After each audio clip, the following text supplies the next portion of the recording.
Hi guys! Hello! Kamamin dyan, kapamilya at kapuso. Magandang buhay. Inom muna po tayo ng food supplement. Spirulina. Yan.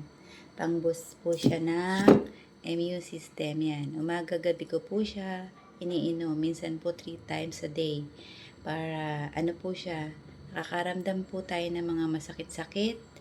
Yun po ay nagiging acidic po tayo. Yun. So, magiging alkaline po yung dugo natin, magiging punta po sa amino acid. So, iinom po tayo ng isa nito. So, para maging amino acid po yung dugo natin at maging alkaline. So, yung mga sakit natin sa tuhod, na paglapot ng dugo natin is mapiprevent po siya. Makakatulong po siya. Hindi po siya makakagamot. Pero pag araw-araw po natin siya ininom, ayan, magiging alkaline po yung dugo niya.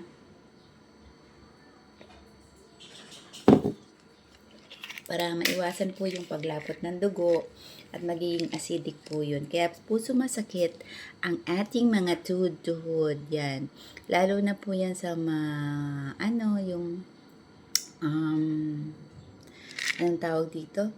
Yung mataas yung uric acid. Ito po napakaganda po nito. So, inom po tayo nito para maiwasan po natin at nakakatulong po siya sa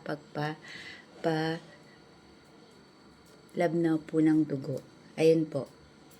So, inom tayo ng spirulina pang-boost immune system. Thank you for watching, mga kamamsi. God bless you all.